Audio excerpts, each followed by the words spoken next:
মাঝে উনি বলেন। আবার কিছু কিছু সময় দেখা যায় পার্টির অন্য লোকেরা, ওনার পার্টির অন্য লোকেরা আবার আলোচনা করেন উনি নাকি বেশি জায়গা পেয়ে যাচ্ছেন। ওরা কি বলছেন, কোথায় বলছেন, কাকে বলছেন, নাম্বার তুলতে, এসব নিয়ে বাঙালি আর আগ্রহী নয়। বাঙালি একটা বিষয় ভালো করে জানে যে যতদিন তৃণমূল থাকবে ততদিন বাঙালি বাড়ির মা বোনেদের পিঠে বানাতে ওই জাহাঙ্গীর, শওকত, আরাবুল বা এদের যারা নেতা সেই শাহজাহানের বাড়িতে যেতে হবে। তা সুতরাং এইসব জিনিস বন্ধ করতে গেলে ভোট হবে এবং বিজেপি আসছে, তৃণমূল যাচ্ছে, এতে কোনো সন্দেহ নেই। কয়েকদিন বলে নিন। রাজ্যের একাধিক জায়গায় আজকে দেখা যাচ্ছে জেলায় জেলায় পোস্ট অফিসে হুমকি মেল এসছে, যেখানে বলা হচ্ছে যে বিস্ফোরক রাখা রয়েছে ইমিডিয়েট খালি, মানে সেটা অধিকাংশ জেলাতে, একটা বা দুটো জেলা বাদ দিয়ে সর্বত্র, কলকাতা শহরেও হয়েছে, পাসপোর্ট অফিসেও হয়েছে। রাজ্যে একটা যদি কেউ পোস্ট করে, যে অম্বিকেশ বাবুর সময় থেকে শুরু করে কেউ একটা কার্টুন যদি পোস্ট করে সমাজ মাধ্যমে, তাহলে সেটা নিয়ে হইচই পড়ে, রাতারাতি চিরুনি তল্লাশি করে যারা এইসব কাজ করেন তাদেরকে গ্রেপ্তার করা হয় এবং বিভৎস রকমের আইন, মানে সব ধারাটারা দিয়ে কোর্টে নিয়ে যাওয়া হয়। আপনারা আমাকে বলুন যে এই ঘটনা তো আজকে চলছে না, এক্ষুনি হচ্ছে না, আজকেই যে পোস্ট অফিসে গেল এরকম হুমকি মেল তা তো নয়। গতকাল তো বিচারকদের অফিসে, মানে কোর্টে, অন্তত আমি যা জানতে পেরেছি 4টের ওপর কোর্টে তো সঙ্গে সঙ্গে আমার কাছে ফোন এসেছিল যে এরকম মেল এসেছে। তো এই মেল কারা করেছেন? যারা এই ধরনের মেল করেছেন, আজকে 24 ঘন্টা, এই কিছুক্ষণ আগে 24 ঘন্টা হয়ে গেল, একজনকেও ধরতে পেরেছে কলকাতার পুলিশ? কিংবা এইসব সব স্কোয়াড টোয়াড কী সব যেন ওদের আছে। কারণ হচ্ছে এই মেলগুলো যারা করেছে, আমাদের যদ্দূর ধারণা, সেগুলো হচ্ছে সবই তৃণমূলের লোকজন। এমনকি আজকেও যে হুমকি টুমকি হচ্ছে সেগুলো তৃণমূল। আর তৃণমূল যদি নাও হয়, যদি দুষ্কৃতী অন্য কেউও হয়, তাহলে তাকে ধরা যাচ্ছে না। মেল করছে তো, তার তো আইপি অ্যাড্রেস আছে, তার একটা প্রোটোকল আছে, কিছু না কিছু তো আছেই। কিন্তু কোনো কিছু না করে শুধুমাত্র এই আতঙ্কের আবহাওয়াটাকে চালিয়ে যাওয়া হচ্ছে, যাতে এসআইআরের যে সময়টা এবং যা যা এসআইআর সংক্রান্ত অর্ডার এসেছে সুপ্রিম কোর্ট থেকে কিংবা ইসি থেকে, সেগুলোকে নিয়ে আরো একটা ভয়ানক পরিবেশ তৈরি করা। আবারও নিশানায় কমিশন, এবং তারা বলছে যে ব্যর্থ এসআইআর এ ভুল, এসআইআর বিশৃঙ্খলার সৃষ্টি হয়েছে এবং কমিশন ব্যর্থ এই গোটা ঘটনায়। কিসের কমিশনের ব্যর্থতা বা সার্থকতা? যতক্ষণ না ভোট হচ্ছে, যতক্ষণ না একটি আমরা নির্বাচনের লিস্ট, নির্বাচকদের একটা পরিষ্কার পরিচ্ছন্ন ভোটার তালিকা আমরা যতক্ষণ না পাচ্ছি, ততক্ষণ সার্থকতা ব্যর্থতা এইসব নিয়ে আমরা কোনো কথাই বলবো না। কিন্তু একথা ঠিক যে আমাদের এই তৃণমূল কংগ্রেস, এরা অন্তত একটা জিনিস পশ্চিমবঙ্গের কাছে, বাঙালির কাছে প্রমাণ করে দিতে সার্থকতা পেয়েছে, যে তারা পশ্চিমবঙ্গের বিরোধিতা করবে, গণতন্ত্রের বিরোধিতা করবে, সাংবিধানিক সমস্ত যেসব স্ট্রাকচার আছে সেগুলোকে ভেঙে গুঁড়িয়ে দেবে। এটাই তৃণমূল, এটা সার্থকতার সঙ্গে প্রতিষ্ঠিত হয়েছে এই বাংলার মাটিতে। আপনি বলছেন যে তৃণমূল করিয়েছে, ফিরহাদ হাকিম বলছেন যে পারসেপশন চেঞ্জ করার জন্য করা হচ্ছে এবং এটা বিজেপি করাচ্ছে। আচ্ছা, তাই তো, যে করছে, ধরুন না বিজেপিরও যদি কেউ করে, আমি তো বলছি যে এই ধরনের অপরাধ করছে, রাষ্ট্রযন্ত্রকে এইভাবে একেবারে ধূলিসাৎ করে দেওয়ার চক্রান্ত করছে, কিংবা কোনো একটা পদ্ধতিকে এরা তাকে আন্ডারমাইন করার চেষ্টা করছে, তাকে ধরুন। ফিরহাদ হাকিম শুধু বুলি দিচ্ছেন কেন? শুধু বুলি দেবেন কেন? না, কিন্তু এই বড় এই যে তৃণমূল বলছে বিজেপি, বিজেপি বলছে তৃণমূল, এর সাথে কিছু সত্যি সত্যি কোনো জঙ্গি সংগঠন ইনভলভ থাকে, সেটা নিয়ে কি রাজনীতি করার টাইম এটা? কোনো রাজনীতির জায়গাতেই যাচ্ছি না। আমি কি রাজনৈতিক কোনো কথা বললাম? আমি তো একটা প্রশাসনিক কথা বলার চেষ্টা করছি, একটা গভর্নেন্সের কথা বলছি। কিন্তু কার কাছে গভর্নেন্স চাইবেন? কোনো গভর্নমেন্টের কাছে, যেখানে গভর্নমেন্ট নেই। তো গভর্নমেন্টের কাছে কি চাইবেন সেটাও তো গভর্নমেন্টকেই ঠিক করতে হবে। তো যা এসব হচ্ছে, যেখানেই হচ্ছে, সেটাকে তো আমাদের এইভাবে শুধু তরজা করে কিংবা বিবৃতি দিয়ে তো এটা হতে পারে না। দেশে তো আমাদের রাজ্যে তো একটা, আমাদের ট্যাক্স পেইদের পয়সায় প্রশাসন বলে একটা জিনিস চলছে, একটা পুলিশ বলে একটা জিনিস আছে, তো তারা তাহলে কি করছে? স্কটল্যান্ড ইয়ার্ড নাকি বলে তার সঙ্গে তুলনা করা হয়। তারপরে সেরা ইসরায়েল থেকে কি সব শিখে আসা পুলিশ কর্তা, যাকে বাঁচানোর জন্য মাঝে মাঝেই রাস্তায় বসেছিলেন আমাদের নেত্রী। তো তারা করছেটা কি? ঘরে ঘরে মানে প্রত্যেক পাড়ায় পাড়ায় সাইবার ক্রাইমের অফিস বানিয়েছে প্রায়। তার সঙ্গে আবার গেস্টাপোর মতন সিভিক ভলান্টিয়ারদের জুড়ে দেওয়া হয়েছে। কারা করছে এটুকু বার করা যাচ্ছে না? ডিএ নিয়ে আজকে যৌথ সংগ্রামী মঞ্চ রাস্তায় কালীঘাট চলে অভিযান করেছে, ধর্মতলা অবরোধ করে বসে পড়েছেন এবং তাদের দাবি অবিলম্বে এটা কার্যকর করতে হবে সুপ্রিম কোর্টের অর্ডার।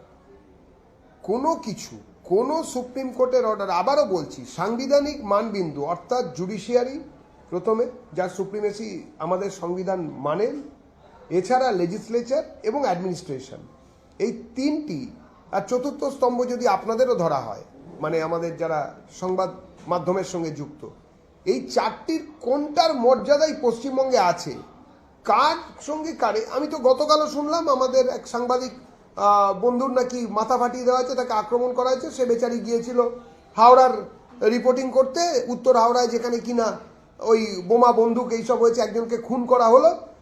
তার অপরাধ ছিল, তিনি বোধহয় এক্সপোজ করে ফেলছিলেন, আরেকটু হলেই যে ওই বাইকের পেছনে বসে থাকা বিধায়কের কথা। কিন্তু এইভাবে কতদিন ধরে এই আক্রমণ, একতরফা আক্রমণ চলতে পারে বিভিন্ন ক্ষেত্রে? আপনি দেখুন না, তৃণমূল দল এমনই একটি দল যারা ক্ষমতায় আসার আগে বিধানসভা ভেঙেছিল, ক্ষমতায় আসার পরে বিধানসভায় দাঁড়িয়ে থেকে বিরোধীদের কোনো জায়গাই দেয় না। ফ্লোর তো বিধানসভার ফ্লোর তো বিরোধীদের জন্য, বিরোধী দলনেতা তাকে প্রত্যেক দিন অপমান করেন, তার সঙ্গে প্রত্যেক দিন অসহযোগিতা হয় চূড়ান্তভাবে প্রশাসনের তরফে। এখনো পর্যন্ত প্রায় 150-র কাছাকাছি মামলা করতে হয়েছে তার হাঁটাচলা করার জন্য পশ্চিমবঙ্গের মধ্যে।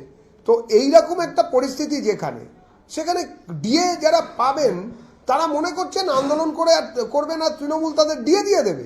সুপ্রিম কোর্ট অর্ডার দিয়েছে, আর কদিন, এই তো এসেই গেল, তার মধ্যেই প্রথম কিস্তির টাকা দিয়ে দিতে হবে, যেটা সুপ্রিম কোর্ট ঠিক করেছিলেন। কোনো আন্দোলন করে কোনো সহযোগিতা এই তৃণমূল সরকারের থেকে কেউ পাবে না। যারা বিশ্বাস করছেন বা যারা বিশ্বাস করাচ্ছেন চলো গিয়ে আন্দোলন করি, কিছু একটা হবে, তারা মূর্খের স্বর্গে বাস করছেন। এখানে একটাই আন্দোলন হওয়া উচিত, এই সরকারটাকে সরাতে হবে। সেই সরকারটা সরাতে গেলে একমাত্র বিশ্বাসযোগ্য বিকল্প বিজেপি, আর কেউ নেই। বিজেপি কোনোদিন 14 তলায় গিয়ে কফি আর ফিশ ফ্রাই খেয়ে কোনো নিজস্ব মুখপত্রের দরজা খোলার ব্যবস্থা করেনি। বিজেপি কখনো কোনো মূল্যে এই এত কিছু অত্যাচারের পরেও গ্রামেতে আত্মসমর্পণ করেনি। বিজেপি কখনো নিজেদের সদস্য বা সমর্থকরা খুন হয়ে যাওয়ার পরে তৃণমূলের দ্বারা সেখানে গিয়ে কোনো রকম কোনো আন্দোলন করেনি বা চুপ করে বসে থেকেছিল, এরকম হয়নি। সুতরাং বিজেপিকে আনতে হবে এবং বিজেপি আসবেই।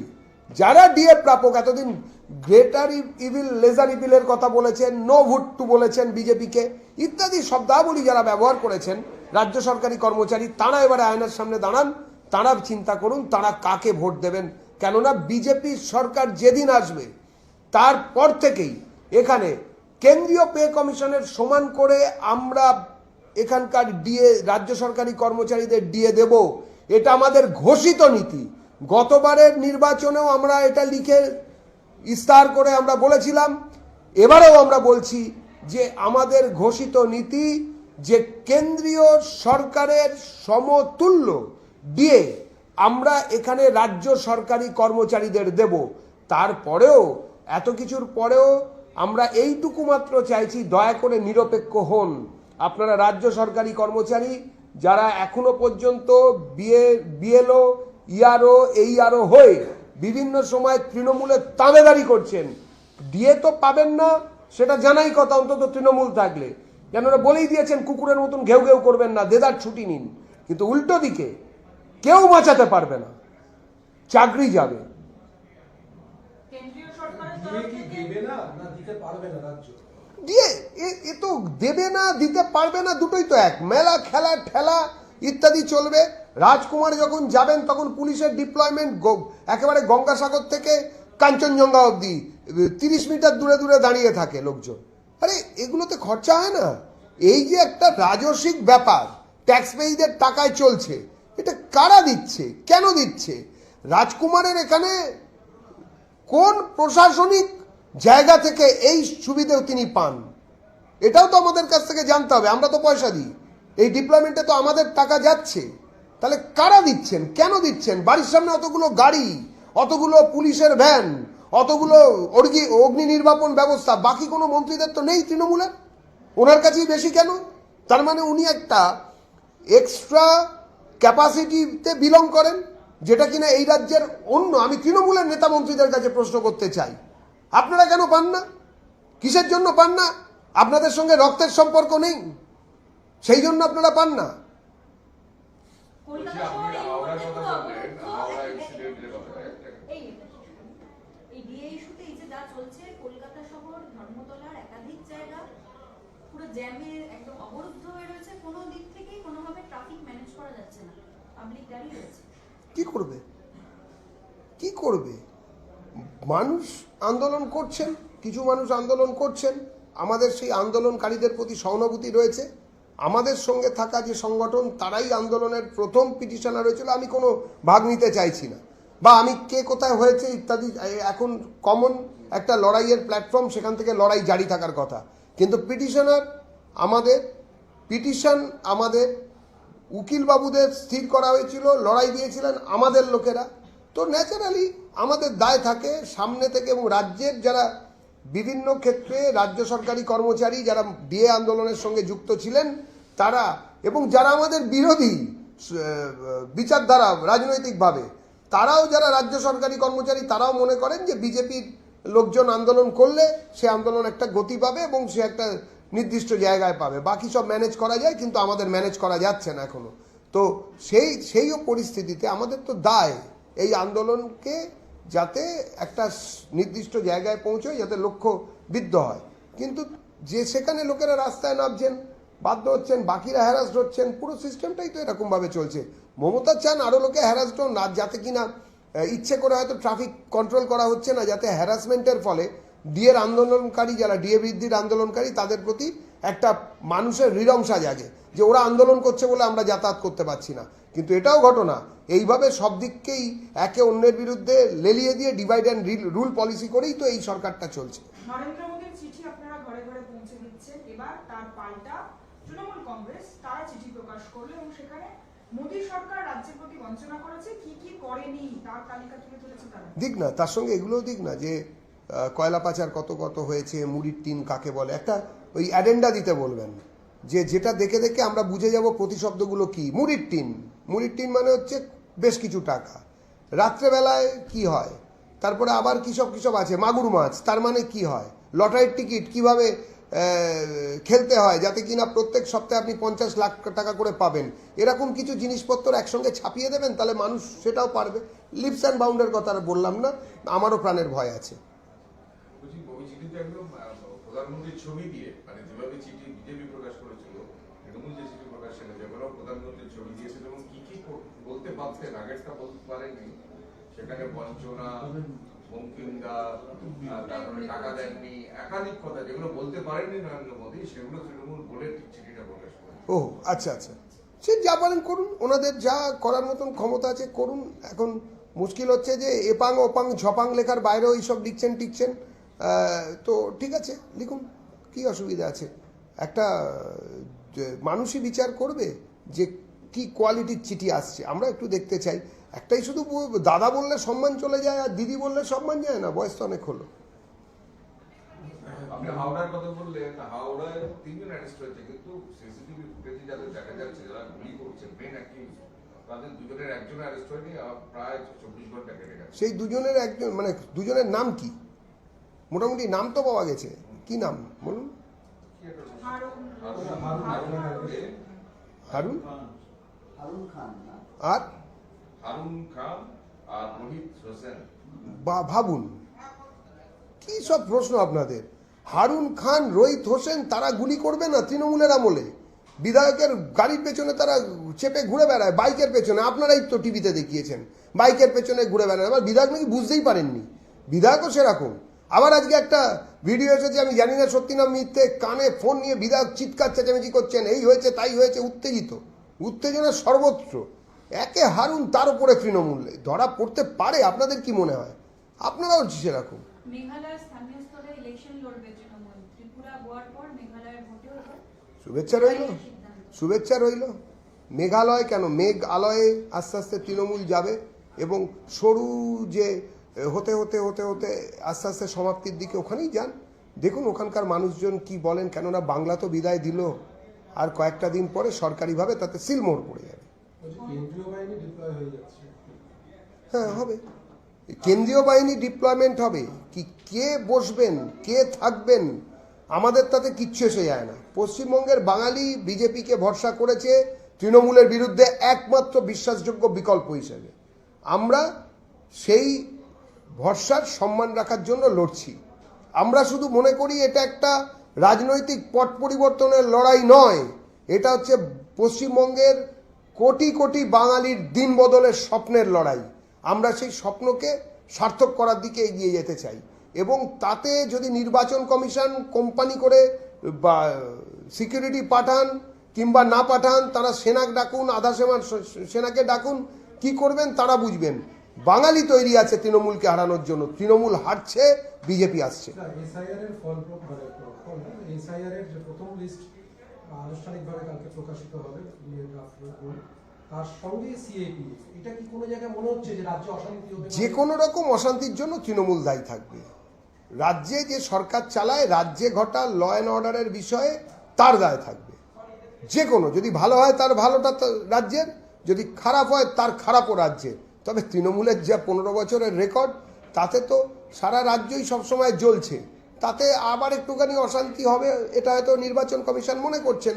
কেননা যে হারে তৃণমূল কংগ্রেসের বিধায়করা নিজে দাঁড়িয়ে থেকে বিডিও অফিসে আগুন দিয়েছেন, ফর্ম 7 ছিনতাই করে নিয়েছেন, তারপরে আর এই রাজ্যের এইসব তৃণমূল দলটির ওপর কি আর ভরসা রাখা যায়?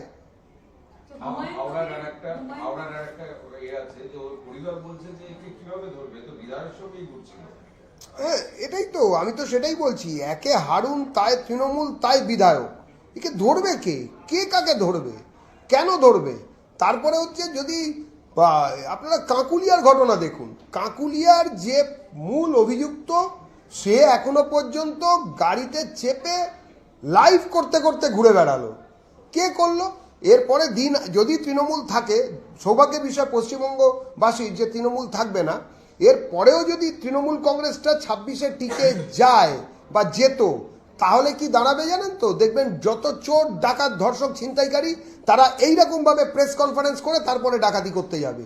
আপনাদের সেই বাইক নিতে হবে, দেখবেন আপনাদের জন্য ডাকাতদের, ছিনতাইকারী, চোর, মানে যারা অফেন্ডার, হ্যাবিচুয়াল অফেন্ডার, তাদের জন্য আপনাদের বিটে লোক রাখতে হবে। বলছি হুমায়ুন কবিরের জামাইকে তাকে আবার তলব করা হয়েছে লালগোলা থানায় মাদক পাচার মামলায়, তার বিরুদ্ধে মামলা হয়েছে এবং তাকে তলব করা হয়েছে। হুমায়ুন কবিরকে এই মুহূর্তে একটা সব রাজনৈতিক দলের জন্য চিন্তার কারণ। দেখুন কোনো চিন্তা বা এরকম নেই, ওদের নিজেদের মধ্যে বিভিন্ন সময়ে নাম ভাসিয়ে দেওয়ার জন্য একটা পদ্ধতি।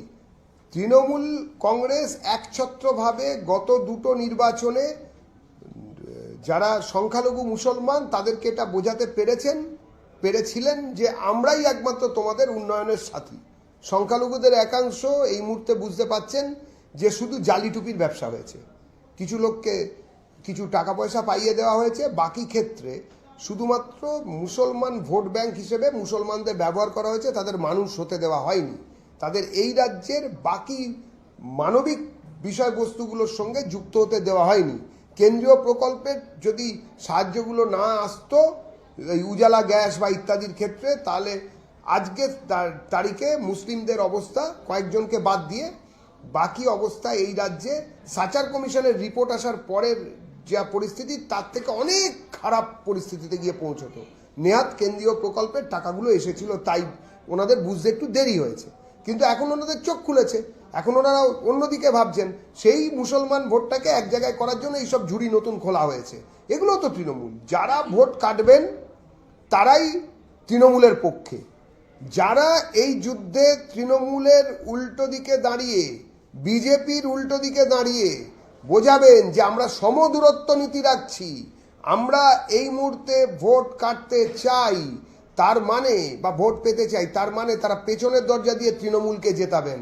সমস্ত দলের সমস্ত সমর্থকের কাছে আবেদন যে এই যে বৌদ্ধবাদের চর্চা, বহুমুখী যে আমাদের বিচার ব্যবস্থার যে বিচারধারার যে ব্যবস্থা, তা সেটাকে যে উল্টো দিকে চালিয়ে দেওয়ার চেষ্টা, তৃণমূলের একনায়কতন্ত্র চলছে।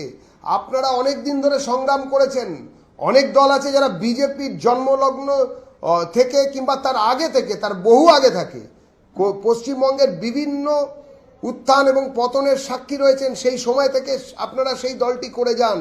আপনাদের সবার কাছে আবেদন যে এই মুহূর্তে তৃণমূল কংগ্রেসকে যদি না সরানো হয় তাহলে আপনাদের এই বিচারধারার যে প্রতিনিষ্ঠা সেটা নিষ্ফলা হবে।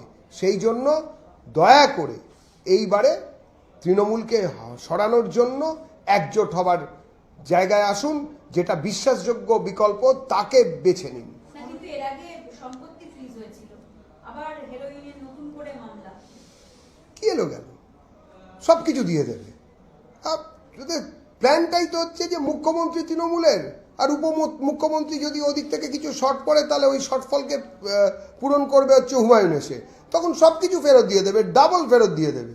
কি মনে করছেন আপনারা? দেখতে পাচ্ছেন না যে ভদ্রলোকের বিড়ি জুটত না, সে রোজ সন্ধ্যে রাত্রি 8টার পরে তার প্রায় 100 লোককে বিরিয়ানি খাওয়ায়। যে লোকের ভাঙা সাইকেল ছিল সেই লোক আজকে এসইউভি করে ঘুরে বেড়াচ্ছে, এক পাল এসইউভিকে পেছনে নিয়ে ঘুরে বেড়াচ্ছে শুধু তৃণমূল করার জোরে। তাহলে তাতে কি এলো গেল? আজকে নেই কালকে পেয়ে যাবে। অনুপ্রবেশ ঠেকাতে এবার হাই পাওয়ার টিম গঠনের কমিটি গঠনের সিদ্ধান্ত নিল কেন্দ্রীয় সরকার, এবং যে সীমান্তবর্তী অঞ্চলগুলো রয়েছে সেখানে জনবিন্যাস খতিয়ে দেখবে এই টিম মেম্বার, তারপর সেটা সেন্ট্রালের কাছে রিপোর্ট যাবে। কোথাও কি নির্বাচনের আগে প্রভাব পড়ে যাচ্ছে? এ তো সুপ্রিম কোর্টের অর্ডার, সুপ্রিম কোর্ট অর্ডার দিয়েছেন। এই টিম নির্মাণ হচ্ছে তো সুপ্রিম কোর্টের অর্ডারের সাপেক্ষে। সুতরাং এই নিয়ে আমরা কি বলবো? নির্বাচনের আগে পরের কি আছে? নির্বাচন কেন্দ্রিক, দেশের সুরক্ষা নির্বাচন কেন্দ্রিক কেন হবে?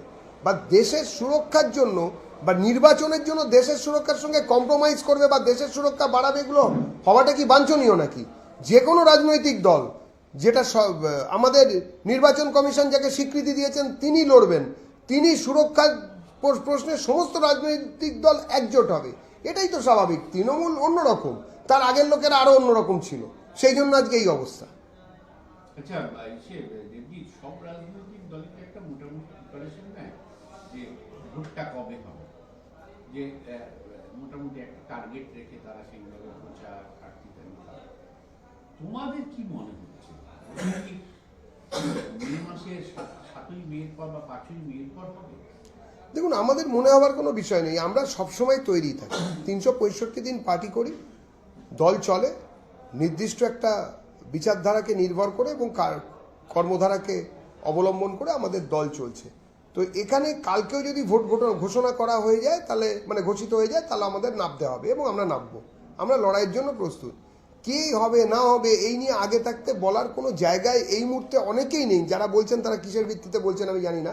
তার কারণ হচ্ছে যে এসআইআরকে যে প্রক্রিয়ায় বিলম্বিত করা হয়েছে, বিলম্বিত করা হয়েছে, সেই রকম জায়গায় দাঁড়িয়ে এই এসআইআর যতদিন না শেষ হবে, আমাদের দাবি নো এসআইআর নো ভোট। তার জন্য যদি কোনো সাংবিধানিক সংকট তৈরি হয় তাহলে তৃণমূলের লোকজনই দায়ী থাকবে। তার কারণ ওরাই বিডিও অফিসে আগুন দিয়েছে, ওরাই বিভিন্ন জায়গায় পথ অবরোধ করেছে, ওরাই যারা বিভিন্ন জায়গায় বিএলও রয়েছেন তাদেরকে ফোন করে শারীরিক নির্যাতন এমনকি খুনের হুমকি দিয়েছে, ওরাই সব কিছু করেছে। এবং ওরা চরমভাবে ইআরও এবং এইআরওদের বিভিন্ন ক্ষেত্রে হয় তাদের মাথা নত করিয়ে তাদের পায়ের নিচে টেনে এনেছে, বাধ্য করেছে, অথবা তাদের দিয়ে বিভিন্ন অনৈতিক কাজ করার জন্য তাদের উপরে চাপ সৃষ্টি করেছে। পুরো ঘটনার জন্য তৃণমূল কংগ্রেস দায়ী থাকবে। দেবজিৎ, এই যে লেফটের সঙ্গে এই আইএসএফ বিভিন্ন এই ধরনের অর্গানাইজেশনগুলোর মিটিং হচ্ছে, এত কথা বলার পর আবার হুমায়ুন বলছে যে আমি সিপিএম এর সঙ্গে বন্ধুত্ব চাই, অন্যান্য কোনো দলের সঙ্গে নয়, কিন্তু সিপিএম এর সঙ্গে বন্ধুত্ব চাই, এবং আমি মোহাম্মদ সেলিমকে এসএমএস পাঠিয়েছি, হোয়াটসঅ্যাপের যুগে উনি এসএমএস পাঠিয়েছেন। এটা কি সংখ্যালঘু ভোটগুলোকে এক ছাতার তলে আনার জন্য করা হচ্ছে, এবং এতে কি বিজেপির আলটিমেটলি হিন্দু ভোটগুলোকে একজোট করতে সুবিধা হবে?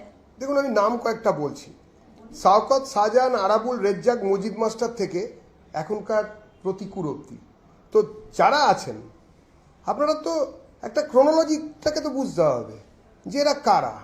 এরা হচ্ছে আসল, দেখুন আমাদের যেটা মনে হয়েছে, যারা র্যাডিক্যাল ইসলামাইজেশনে যারা বিশ্বাস করেন, তারা আর কমরেড হওয়া বিভিন্ন কমিউনিস্ট পার্টির লোকেদের, তারা কিন্তু কখনোই doesn't go hand in hand একটা সময়ের পরে। সেই জন্য একটা জায়গায় তো আসল রূপটা দেখাতেই হয়। সেই ক্ষেত্রে আমি নাম করেই বলছি, যেটা আমরা দেখতে পেয়েছি, সিপিএম হচ্ছে একটা গোডাউনের মতন ব্যাপার ছিল এদের ক্ষেত্রে, আর তৃণমূলটা হচ্ছে ওদের শোরুম। তো শেষ পর্যন্ত ওরা ওখানেই পৌঁছচ্ছে এবং তারপরে সেখান থেকে আবার হুমায়ুন হয়ে অন্য রাস্তা নিচ্ছে। এই যে পরিস্থিতি, এই জায়গাটাতে অদ্ভুত অদ্ভুত ব্যাপার হয়েছে। যেমন ধরুন, রেজ্জাক মোল্লা বুক ঠুকে হজ করে আসতেন, কেউ তাকে একটা কথা বলতে পারেননি। অন্যদিকে সুভাষ চক্রবর্তী যখন একবার তার বাড়ির লোক, তিনি নিজেও নন, তার আরোগ্য কামনায় তারাপীঠের মন্দিরে একটা পুজো দিতে গিয়েছিলেন, তাকে শোকজ করা হয়েছিল, সেটাও কেউ আটকাতে পারেনি। আমি আপনাদের শুধু একটা কথাই বলতে পারি, দেখুন, এরপরে আমি হিন্দু কমরেডদের দিকে আসতে পারি। এরকমভাবে হিন্দু মুসলমান বলাটা উচিত হচ্ছে কিনা সেটা নিয়ে আপনারা পরে বিচার করবেন। আজ অবধি সমস্ত হিন্দু কমরেড, সে প্রমোদ দাশগুপ্তের আমরা ক্ষমতায় এলে বেলুর মঠকে কফি হাউস বানাবো বলা থেকে হালফিলের শতরূপ ঘোষ অবধি, সবাই বিভিন্ন সময় হিন্দু সম্প্রদায়ের উপরে বিভিন্ন রকম সুতীক্ষ্ণ বিপরীত মন্তব্য করেছেন। একটা দিকে এই ধরনের ঘটনা আপনি কিন্তু উল্টো দিকে কাউকে দেখাতে পারবেন না। আপনি দেখান যে একই রকমের ব্যবহার যে মোহাম্মদ সেলিম করেছেন, কিংবা যে নামগুলো আমি বললাম, তারা যে সম্প্রদায় থেকে এসেছেন তাদের সম্বন্ধে বলেছেন, নয়। সুতরাং এটা তো স্বাভাবিক, এটাই স্বাভাবিক, ম্যানুভারটা খুব স্মুথলি হয়ে যায়, এটাই হয়। ঠিক আছে।